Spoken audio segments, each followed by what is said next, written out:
Pasadena. Oh, you sit over here, yeah. Oh, sorry, I bought something for my kids, I gotta move it. Good dad. Matching baby scorpion necklaces, and one says best and the other says friend. Good dad. Something every 3-year-old should have. Hi, I'm John Murdy. I'm creative director, executive producer of Halloween Horror Nights. I'm Chris Williams, production designer, art director of Halloween Horror Nights. Thank you for coming today. Thank you for a great 2017. Thank you for all your guys' support. Thank you for you today. We appreciate it. We have a great 2018 coming up, as you guys will see today. And speaking of 2018, some of you guys might know we recently made an announcement. You aware of what I'm talking about? If you are not aware, take a look at your screens.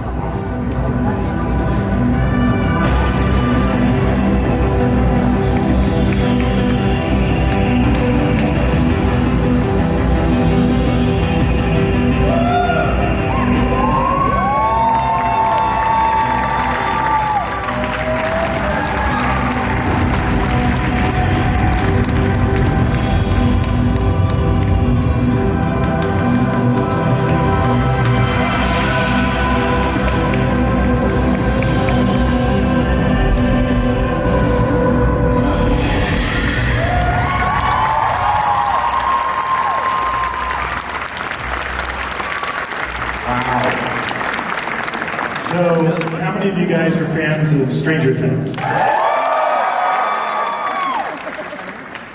So are we. You know, in all honesty, I think Stranger Things is the best thing I've seen on television in a very, very long time. You know, being a child of the 80s, I graduated high school in 1985, graduated college 89. The show so perfectly nails that time period. But on top of it, it's also scary as hell, and Chris and I are thrilled to be bringing Stranger Things to Halloween Horror Nights. It's something we've been working on for about a year, talking to Netflix. As we get closer to the event, we're going to be revealing more information about Stranger Things, but I will tell you where it's going to be located, because I haven't told anybody yet, and it's really exciting because this is a maze we get to build in a soundstage.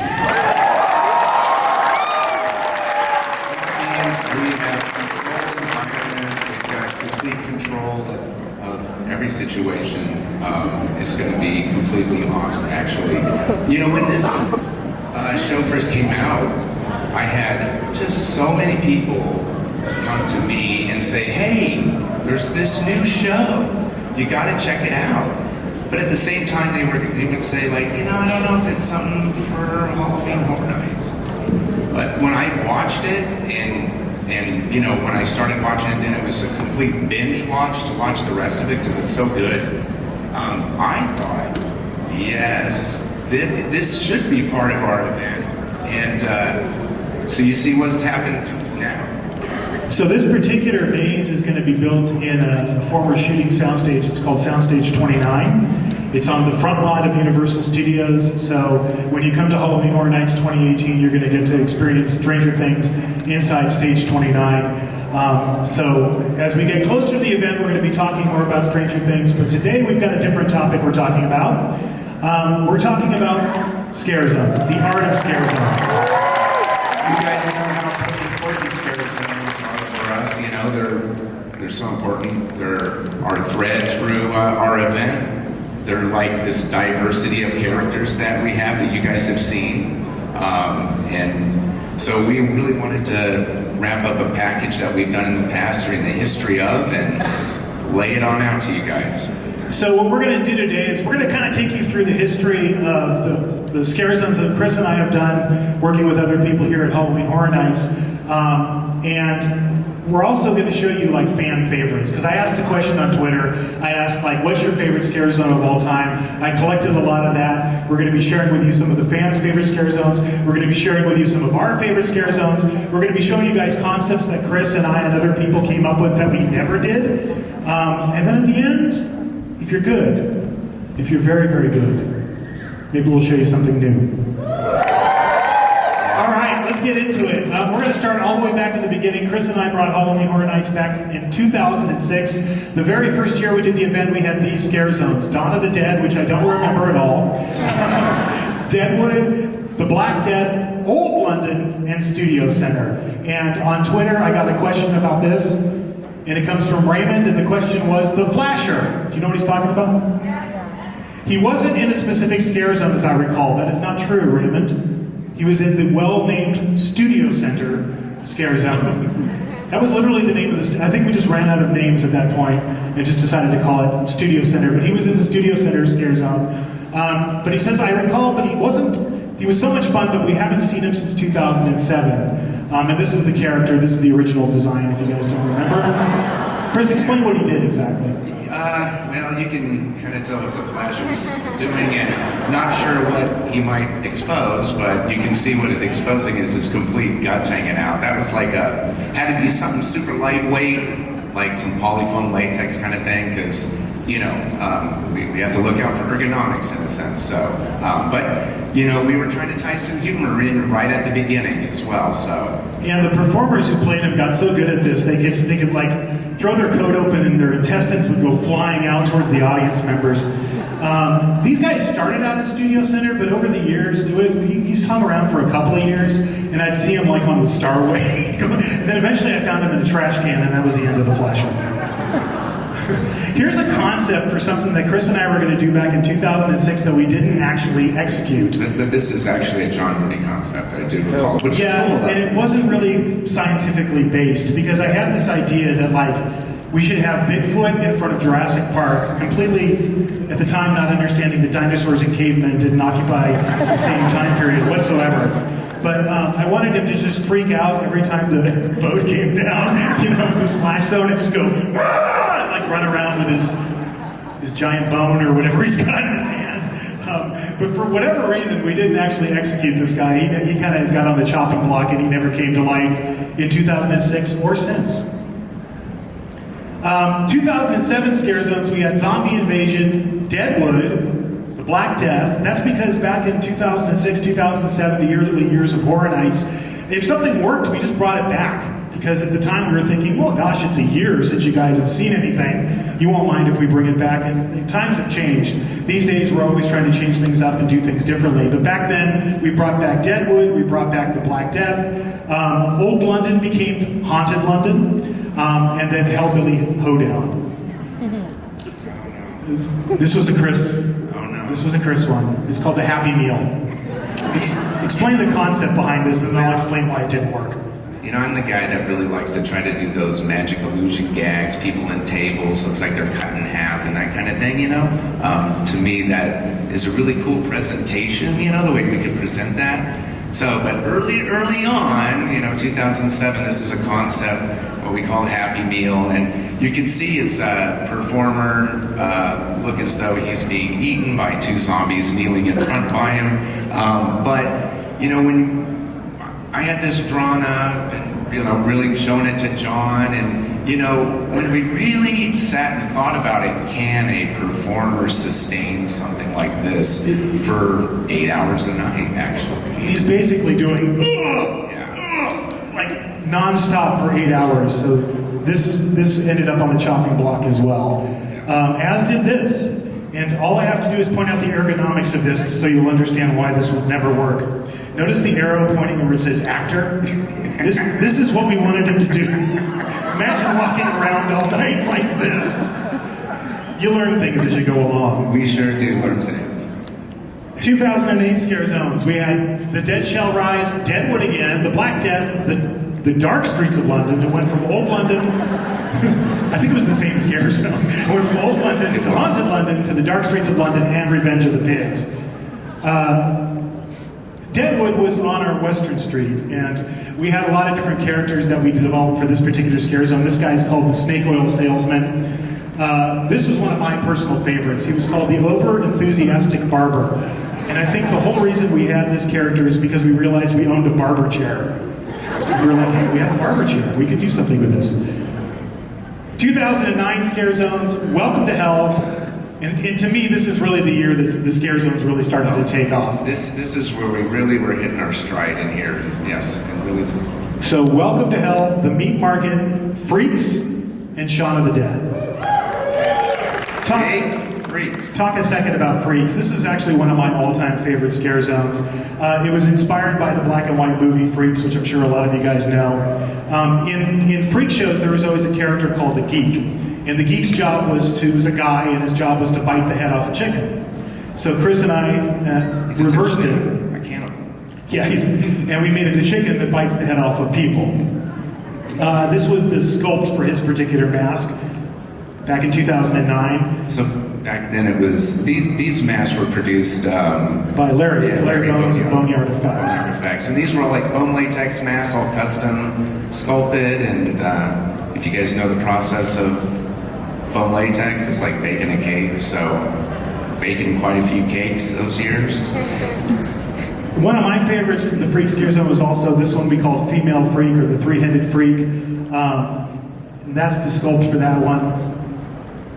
Freaks was a really popular Scare Zone. We did it a number of different years. But there's another Scare Zone from 2009 that the fans weighed in on. This is John Autopsy. He said, "Welcome to Hell. The flame effects, industrial setting, brutal soundtrack. It was awesome to walk into the event and a strong start to the night." And it actually started out with this character. His name was the Street Preacher. And he was supposed to be like this crazy homeless guy that was just warning you about the end of the world. This is how it translated in the park. And then the centerpiece of this Scare Zone was one of the first times we did a still walker. It was the Still Walking Devil, still one of my favorite characters. Absolutely, one of mine as well. And this will show you a little bit of the process. So Chris mentioned, when you design a character, this is an illustration, obviously. This is done by Lucas, right? Yeah, Lucas Colshaw. I think he's Lucas in the crowd tonight? He is. Right here, John. There we go, Lucas Colshaw. Stand up. Lucas, stand up and take a bow. One of the things we're going to do tonight for today is, we definitely want to give credit to the people who've worked alongside us year after year on Horror Nights. Lucas has been our go-to artist for all of our character designs for how many years? All the ones that you've seen so far, so that's even what? 12? Is it 12, and Lucas? More, and more. I think every illustration that you will see is going to be a Lucas Colshaw illustration. After you have the illustration, you have to sculpt it. This is what the sculpt done by Boneyard Effects looked like for the Still Walking Devil. This had to be done in multiple pieces because he also had a chest piece. But when you put it all together and you put it on the street, it looks like this. And still one of my all-time favorite characters. Then there's this. Zombie Scarface. The theory behind this, and I have to be careful how I word this. You guys know the end of Scarface? Remember Tony when he's like getting ready, he's up in the top and they're about to blow him away. Well, he got shot, he fell off the balcony and landed in the pool. But in our world, he just got up and kept going because he's like the ever-ready bunny, He's got so much going on inside him, he doesn't even know he's riddled with bullets.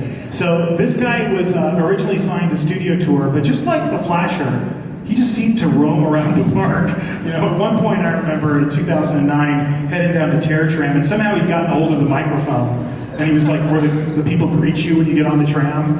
And he was like, cockroach, he's just yelling at people. But he was around Horror Nights for a number of years, and he was one of my faves. And let's talk about Shaun of the Dead. Chris, can you describe how we did the Shaun and Zombie Ed characters? So what we tried to present to you guys out for Shaun of the Dead, which, it seems like it makes a whole lot of sense to be able to produce that on Baker Street, Yeah, it's already got the English setting. Absolutely. And how we did it is, we had Shaun with a leash, but then we had Ed as well. That was, it was more like a pet leash type. Yeah, it's we like didn't want to tie in the movie he's a zombie, and we figured, well, he might take him out for a walk. Yeah. So we didn't want to actually tie it around his neck. So we made it more like a pet leash. Like a baby more leash. like a harness. Yeah. And occasionally he would break loose and start running through the crowd, and Sean had to go wrangle him and get him back on his tether. This is a concept that we did for Shaun of the Dead that we didn't execute, but we actually mocked it up. Do you remember this, the headshot zombie? Up in the Strand Hotel? Yeah. Above the bathrooms on Baker Street. If you look at the full body drawing, you see that he's got a water pack on his back, and he's got a tiny little hose that went up through his mask to his head, and he had like pressurized like a Hudson sprayer. So we also had a guy on the balcony, yes, with a gun shooting blanks. Shotgun, yes. And he would shoot at the zombie, and then a big stream of liquid would spew out of his head. And it was super cool, but it just goes to show, sometimes when you design something, you don't know all the different things that are come into play that might end up killing an idea. And this is a good example of that. Because it was a blanks shoot a wad. They shoot like this little piece of, paper that comes out of the end of the gun. And we just couldn't figure out how to get it so that it wasn't shooting out over the crowd. So sadly, this met the chopping block, and we didn't end up executing it. 2010 scare zones. We have nightmares, clowns, freaks, lunatics, pigs. Do you see a theme here? And La Llorona. Question from Twitter. Clowns was hands down my favorite scare zone. This is from Fabi. Would love to see those twisted clowns make a comeback. Here's a couple of the clowns from that scare zone. It was repeated a number of times. This is the Ringmaster. And this is another still walker. The next one we did after the devil, this is the still walking Harlequin. What amazed me about these performers is that they could do pirouettes on their stilts in the middle of the street, in the middle of a crowded theme park. They could dance around, this guy could jump, and it was kind of around that time when we started to really realize the power of still performers. And ever since then, we've been incorporating them into the event, both in scare zones and in mazes. Another fan favorite. It would be interesting to know about the La Llorona scare zone and how it influenced the maze. And real quick, we'll just show you, this is the design for La Llorona back in 2010. It actually started out on Western Street. It started as a scare zone. And this was La Llorona's children, which actually never made it into the maze, but they were part of the scare zone. What did you think of La Llorona as a scare zone? Initially, I wasn't really sure how it would perform, honestly, but it was such an overwhelming success. Her popularity was just, it amazed me so much that we don't do this, but we felt obligated to turn it into like a little photo op. Yeah, and that was a big surprise because we actually have a rule at Horror Nights. You probably noticed this. If you go up to the performers and you try to ask them to take a picture, they'll always turn away or they'll move. And there's a really good reason for that. The very first year you and I did Horror Nights, opening night 2006, we went into the park and we were all excited, we were all pumped. We're like, oh, this is our first Horror Nights together, yeah. And I'll recreate the body language here. I'm not kidding, every single character was like this. Hello! Hello! Welcome to Halloween Horror Nights. Oh, a picture? Sure, no problem. Hello! How are you? Oh, hi, little boy. Sure, let's take a... And everybody was doing this. And Chris and I looked at each other and we went, I was freaking out. We are dead. This is horrible. This isn't scaring anybody. So right after that night, we instituted a rule. We've had it in place ever since. And we basically said, from now on, nobody takes pictures with anybody. And the reason was, once you ask one person to take a picture, then this line forms, and that's what happened with La Llorona. And frankly, I thought it was a horrible scare zone. I thought for that reason it was terrible, because nobody ever got scared by La Llorona in that scare zone. They just saw a bunch of people taking pictures with her. But what it did do was inform for both Chris and myself the popularity of this character and this myth, and that inspired us to want to do the maze, which we did for 2 years. And here is something that you never saw. That's right. This is a scare zone that we designed, an entire scare zone, all the characters, and we never actually put it into place. Do you remember why? Because it was going on Western Street? Yeah, it was going to go on Western Street. We designed all the characters and then found out that the street was going to be torn down because it got turned into the Universal Plaza. So this was a concept, I think either you or Pat or I didn't come up with this idea, somebody else came up with this idea. Mr. Quinn did. And we'll introduce him in a second. But this is called Killers, and the look of it was really cool. Here, I'll show you a few. I'll just zip through these real quick. What I particularly liked about this scare zone is it had an evil unicorn with a chainsaw. Yeah, it's cool. It was kind of Clive Barker-esque. And we shelved it and we never brought it back, and those are the first time, I think it's the first time anybody's ever seen those pictures. 2011, we did Clowns, Freaks, Zombieville, Scream, and the Reapers. I'll show you a couple from Zombieville. This was a scare zone we did on Baker Street, and the theme was like a bunch of mental patients from an old Victorian mental hospital escaped, and they were just wandering around the street. So this is Colostomy Carl. Do you remember the gag with this? The colostomy bag, yeah. He's carrying around a colostomy bag and that whole rig, and then he would spray you, of course, with his colostomy bag. And his friend was Prune Butt. This guy. I do remember this one. Luckily, he didn't spray you. But here they are with Elijah Wood. 2012 scare zones. We had clowns, toys, witches, and Silent Hill.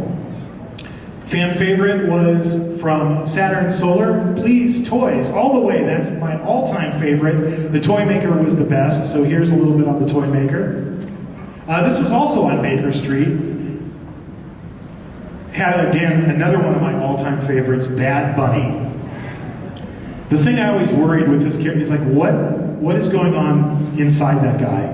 Why did he feel compelled to dress like that, and why does he have a chainsaw? Ballerina Screamer was another popular character. This one did ballet dancing up and down the street, and here they are with Paris Hilton.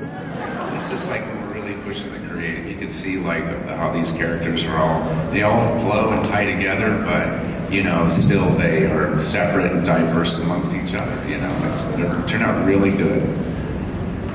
2013, we had The Purge, Survive the Night, Cirque du Clowns, Curse of Chucky, Scarecrows with a Z, and The Walking Dead, Dead on Arrival. The fan favorite from Twitter was from Alvin Aaron. I'd honestly like to see a Cirque du Clowns maze, an entire maze inspired by the whimsicality and slight creepiness of Cirque du Soleil shows would be incredible to experience. So this was a scare zone on French Street, and we'd done clowns a bunch of different times, right? Yeah. And so we wanted to take something, a different approach, so we came up with French clowns, because everything French is scary. Particularly French clowns. Remember this guy? Yes, I do. Hard to see, but he did good. He had these arm extensions, so it looked like he had these huge, long arms. And then another kooky character, the Dancing Bear. And what I've always wondered about this character is, what happened to his hand? He's just got a hook on the end of his hand. 2014 scare zones. We had The Purge, Anarchy, Masquerade, Dark Christmas, Skulls, and The Walking Dead Terminus. And the fan favorite, Dark Christmas from Cecilia, was magical. It captured both Halloween and made the thought of Christmas bearable. Love these little elves. My favorite too. So let's take a look at Dark Christmas. This obviously was inspired by the legend of Krampus. You know what was really weird is do you remember we were doing the scare zone in 2014? And Legendary Pictures, I was taking around some folks from Legendary Pictures that night, and we had just come out of a maze, I think it was Dracula Untold, because that was their movie. And they asked me, oh, what else can we see? And I go, oh, right around the corner we have this scare zone. It's called Dark Christmas. And they said, well, what is it? I go, well, it's kind of based on a character. I don't know if you're familiar with it. It's really popular in Germany. It's called Krampus. And they said, oh, we're making a movie about it. And we went, tell us more. And little did we know, it was our good friend Mike Doherty who was making Krampus. So, you know, just 2 years later, I guess it was, we hooked up with Mike and we did the Krampus maze. But before that, we did our own take on Krampus. And, you know, in the story of Krampus, it's a German legend about the dark side of Christmas, the evil version of Santa Claus. And instead of, you know, good kids that get all the presents on Christmas Day, Krampus drags you off to hell and I think eats you. So one of the cool parts of this design was the children that he carried around on his back. We also had Father and Mrs. Christmas, kind of an old world version of Santa Claus and Mrs. Claus. This is actually a picture of them during the event. It's a great scare zone. And then speaking of that little elf that Cecilia said she liked, that's the elf, and that's Jack Frost. and that's the elf. What I loved about this scare zone, everything was very exaggerated. The faces, they were bigger than normal, the teeth were bigger. But we did the scare zone for 2 years, and I think still to this day, that might actually be my all-time Mine too. favorite scare zone. A lot of great originality there. Love to bring that back sometime. 2015. Yeah. We're getting closer. Exterminators, Corpse, Dark Christmas backed by popular demand, and The Purge Anarchy. Fan favorite that year, Exterminators was my favorite. For photos, bring it back. Which was your favorite character in this zone to make? Did you have a favorite in Exterminators? Because I didn't ask you and I included a bunch of pictures, so I'm hoping one of them I picked is your favorite. I'm sure it is. All right, let's see if I can find it. First we have the sewer rats. These are the guys who had chainsaws that were at the front of the scare zone. And this is what they look like out in the event. This was my favorite. Yeah, mine too. Was yours? Okay, No, I good. I think guessed. that- yes. Guessed correctly. This is Maggot Mouth. This was a guy whose whole body was infested with maggots, and he's just constantly vomiting them up out of his mouth. I don't know how to explain this guy. Skinned rats. He basically skinned a bunch of rats, skinned his own face, then attached the skinned bodies of the rats to his own face. What was weird is right after we opened in 2015, I noticed all these people started tweeting about, well, why do you have a character that's Donald Trump? I'm not kidding. This was all over Twitter, and I was like, Donald Trump? What are they talking about? We don't have a character based on Donald Trump. And it was this. They thought the hair, they thought those rats, which wasn't at all the intention, you know, it was meant to look like there were pelts of rats attached to his face, but for whatever reason, that's the way people interpreted it. And then another one of my favorites, this is the Rat Catcher. This was actually based on, if you drive down the Hollywood freeway and you get almost to where it connects up with the 60, there's Western Exterminators. Yeah. Do you know that extermination company? They have that great mascot, which is the guy with the top hat and the mallet, and he's about to crush the little rat at his feet. We thought about reversing that and making it a giant rat that kills people.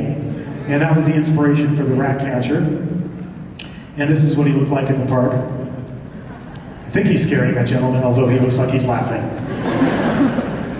2016. Yes. This is the year we went totally different. We decided to make the entire park The Purge. So the Purge election year was coming out that particular year. We also had the Purge Gauntlet of Fear in the Universal Plaza, but everywhere you went in the park, it was all The Purge.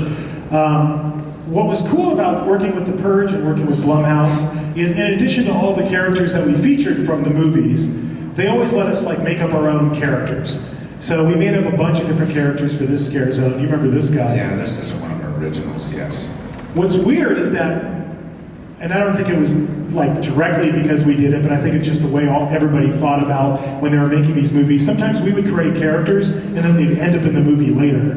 Like we did the presidents. We did Lincoln and Washington, and then we did that the year before this, and then the next movie, all of a sudden they were in the movie. So beside Uncle Sam, who was a still walker, it was an election year.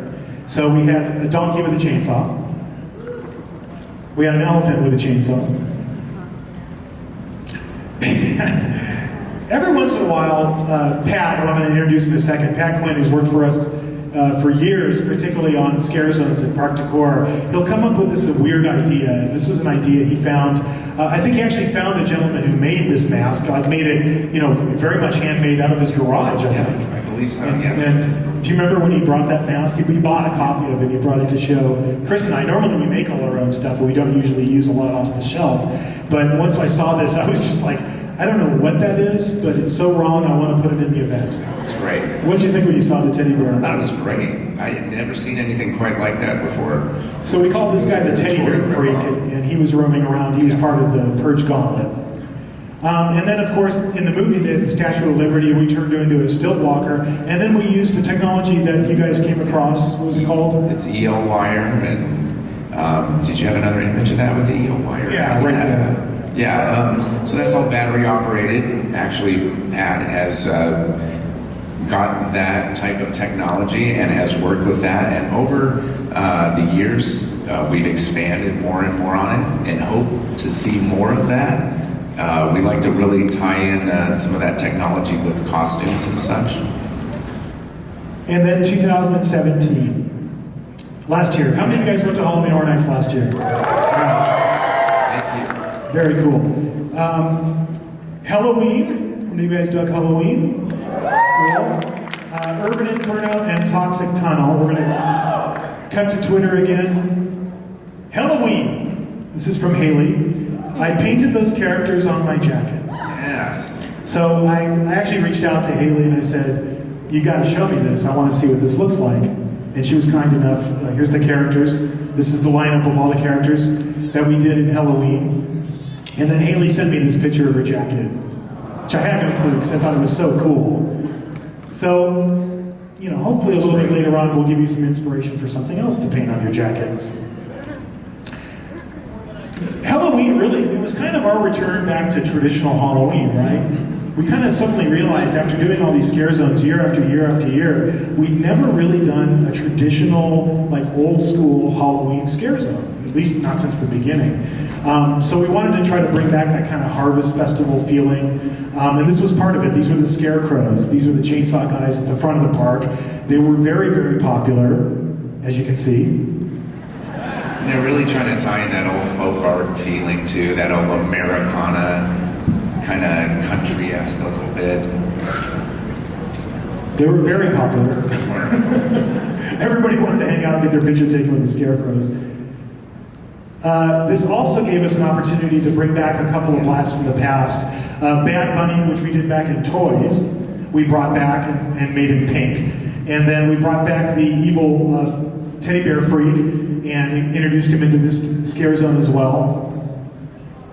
And he really scared Napoleon Dynamite. That's John Heder in the scare zone.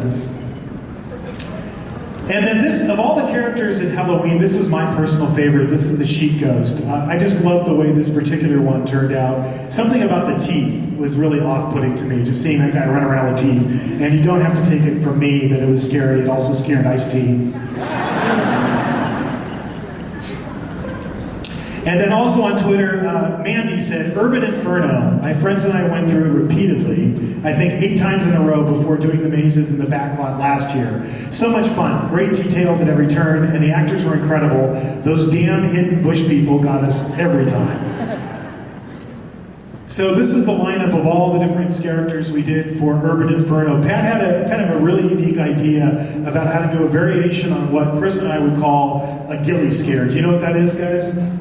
You know, somebody in camouflage, if you put somebody in a camouflage suit and you put them up against decor that's the same camouflage material, they basically disappear and you can't see them coming. We've used this particular tactic a bunch of different times in the past.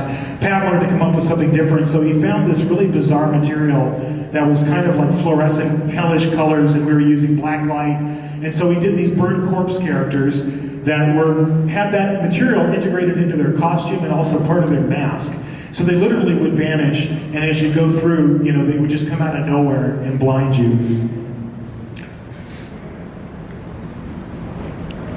And that brings us to a very important question.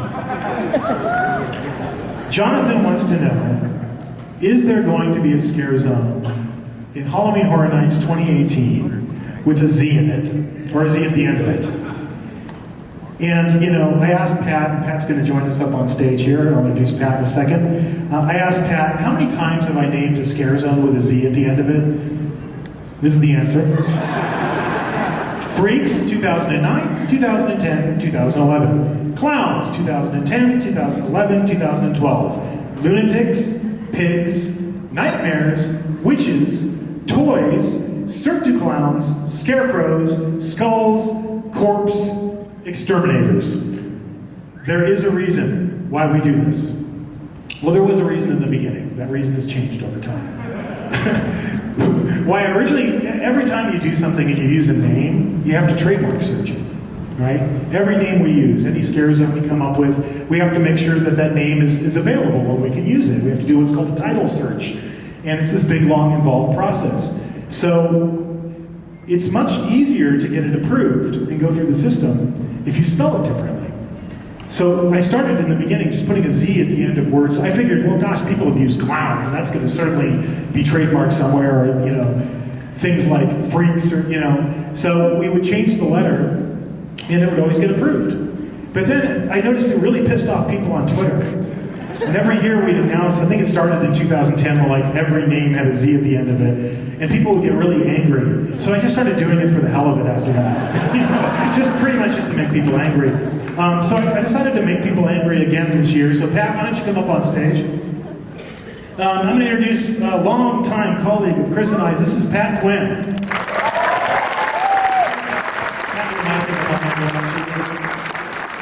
Patrick, have Chris hand you mic so you can chat with us. You guys sit, I'm going to stand.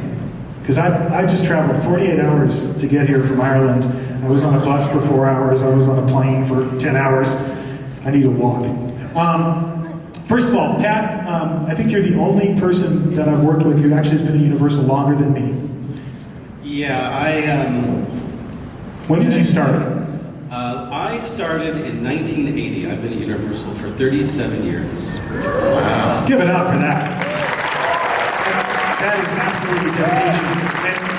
And I believe you were Captain Apollo. I was Captain Apollo, but more importantly, I was Woody Woodpecker. So if you have old pictures from back then, you might have taken pictures of Pat. But over the years, what Chris and I really noticed about Pat working with him on Horror Nights is he just thought differently. So what we always would say, Pat thinks differently than us. So as we started to go along, originally Chris and I just did everything ourselves, but we brought Pat into the fold really quickly. And I don't know, what year did you kind of start really focusing on scare zones as far as the characters and everything? Well, I was doing the math because I've actually been doing Halloween in a weird way longer than these guys, because we did Halloween a few attempts back in like the 90s that never really worked out, and I was a performer in those. And then when we brought it back in 06, we used to have a show called The Carnival of Carnage, which was a freak show, and I was like the producer of that. But once we got rid of the show, that's when I went into Scare Zones. So I think I started doing the decor in 2008, and then around 2010 I started doing the design part. Oh, so the Z's are your fault. I take the fifth. So, Pat, especially in recent years, Urban Inferno, Pat's idea, Halloween, Pat's idea, pretty much all, if you liked our scare zones in recent years, or at least since 2008, if you liked them, then you have this man to thank for that, and we want to acknowledge the years of hard work that Pat has put into this. Yeah, most of that stuff is really coming out of Pat's brain, all this diversity that we're talking about, originality, that's where we get to shine. Pat has really helped us shine. We wanted to really show Pat off. John and I just salt and pepper this kind of stuff, but like I said, a lot of this main thoughts and such come from Pat. I used to be Pat's direct boss, and he does think differently. We used to give him certain problems to help solve because we knew what would come out at the end would be differently than what I would think about, or others in the room as well. So Pat's a huge valuable aspect to us and a big part of Halloween Horror Nights. We greatly appreciate him and what he contributes. So we wanted to drag him up here and make him explain his work, because we're about to show you a scare zone from Halloween Horror Nights 2018.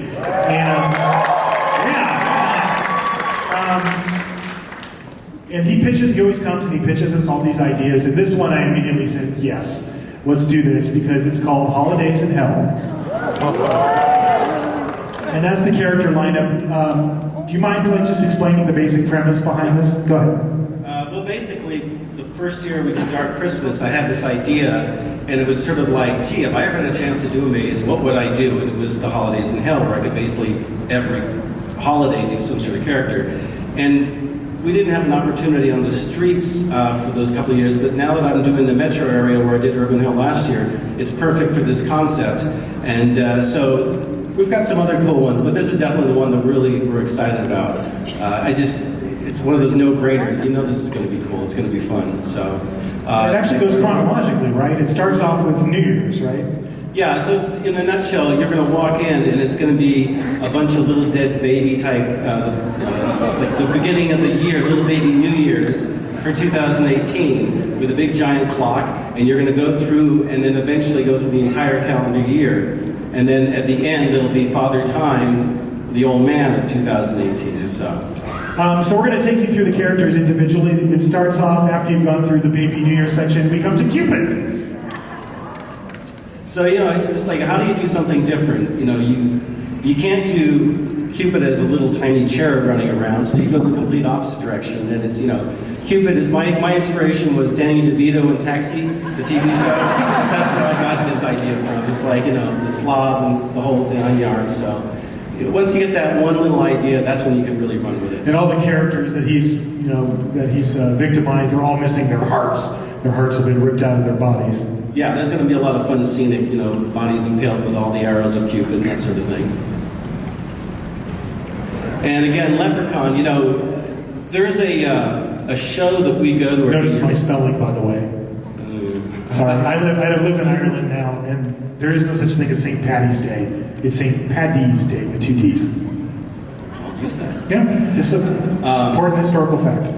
There is this show that we go to in St. Louis called Transworld, and it's like this gigantic Halloween convention for anything you can think of. If you want to put on a haunted house, you go to this show and it's all there. Not just costumes, masks, but every fog juice you can think of, and lighting, et cetera, et cetera.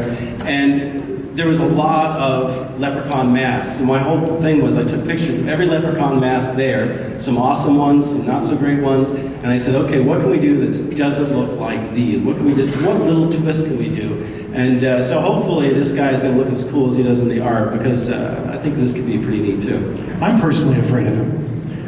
And then the Easter Bunny. Easter Bunny, and again, the idea was like we've already done the Bad Bunny, which was basically a guy in an Easter Bunny suit. Well, why don't we do the real Easter Bunny? So it's going to be as if the Easter Bunny came out of the grave. And you can't really tell in the art, but he's actually got a half-exposed rabbit skull, which would be kind of fun.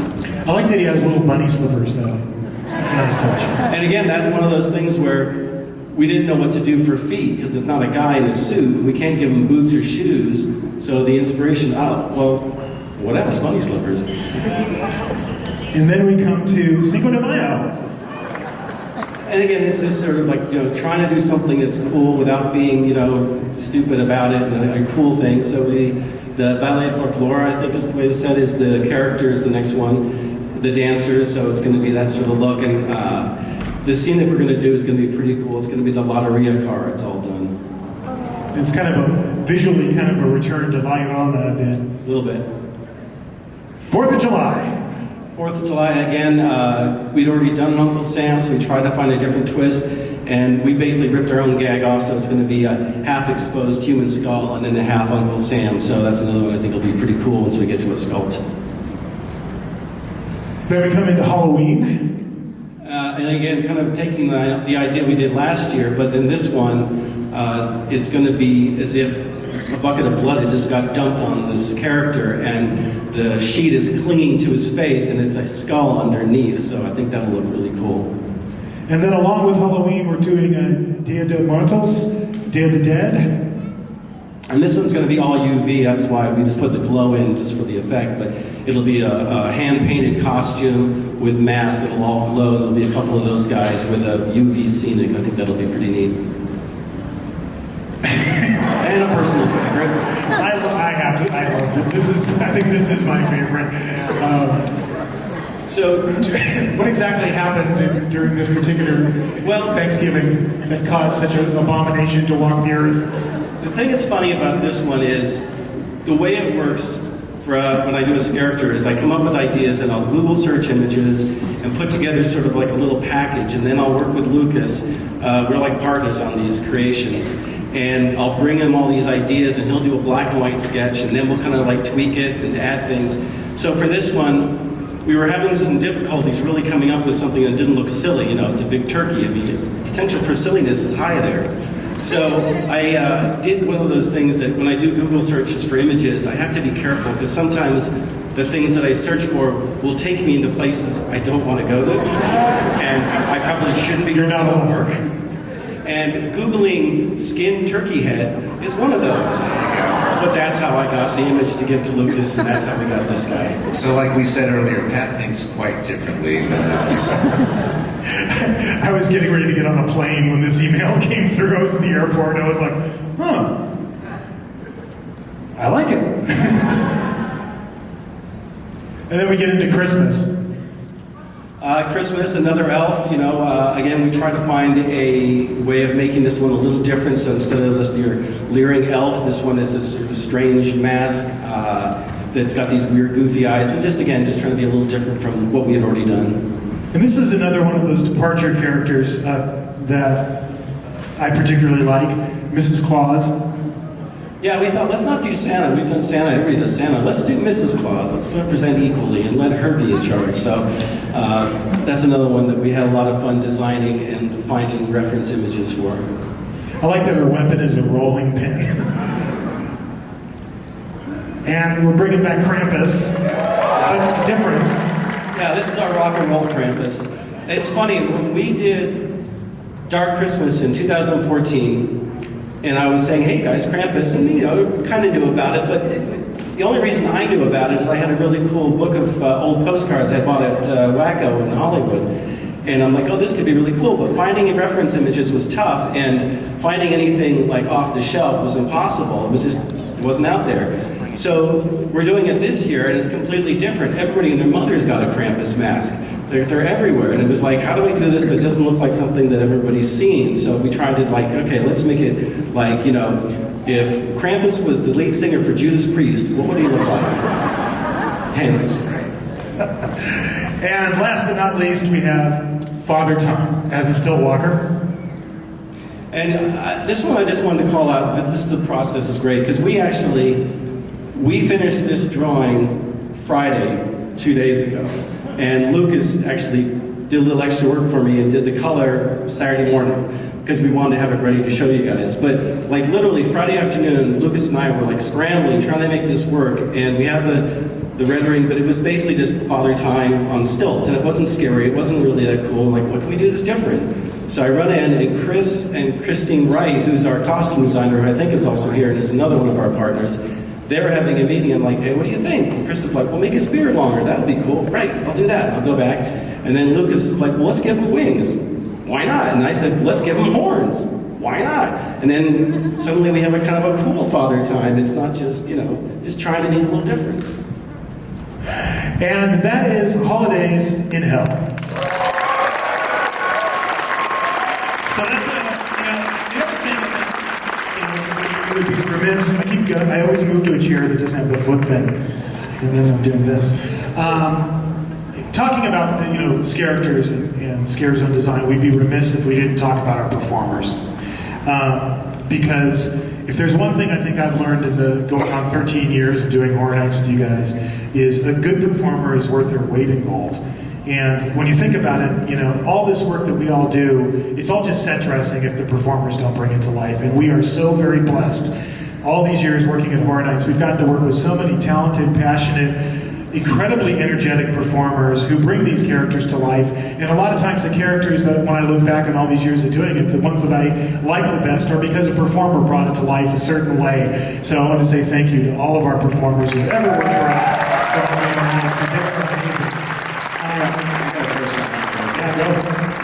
Pat had mentioned our head costumer for Halloween Horror Nights, Chris Wright. Is she here?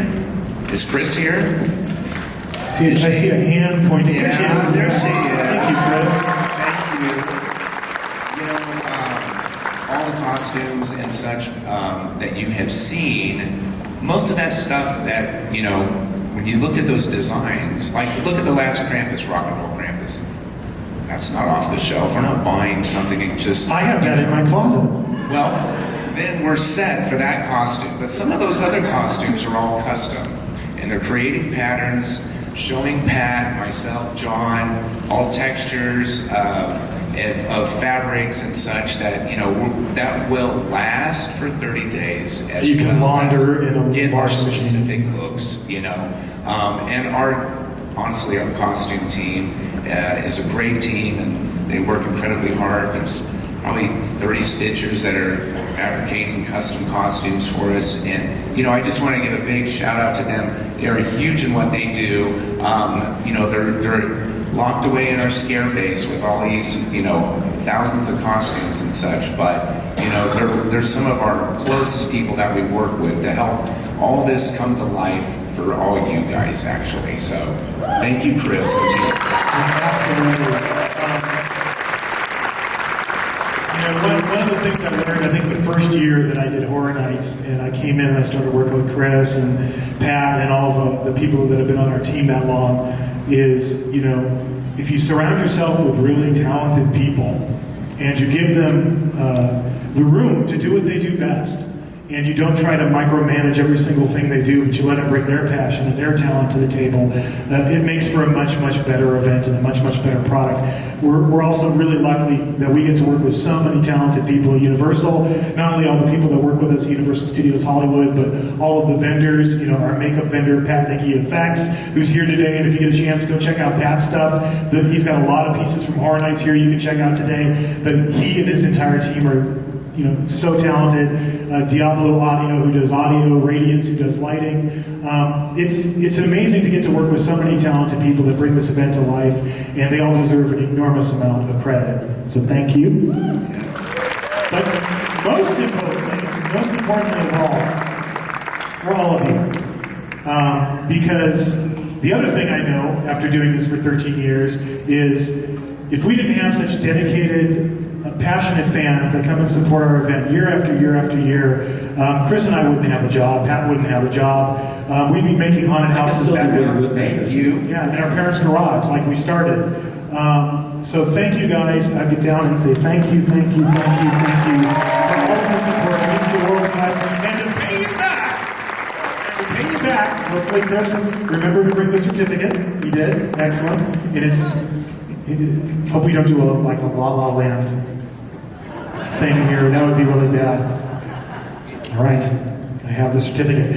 What we're going to do is we're going to pay it back. I'm going to ask a trivia question. I'm going to kind of look for the first hand I see go up after I ask this question. I'm going to call on you, so don't shout the answer out, or I'll tear that into tiny pieces, and you'll all go home unhappy. I've done that before. I have done it. I'm going to call on that person. If they get the answer right, what they're going to win is front-of-line tickets to come see Halloween Horror Nights 2018, and an exclusive behind-the-scenes maze tour with the creators of Halloween Horror Nights. So that's what's at stake right now. Okay. This question has nothing to do with scare zones. And here it is. Name the Academy Award-nominated actor who secretly played Jack Torrance in The Shining Maze at HHN 2018, and right down in the front, I saw you first. Who was Jack?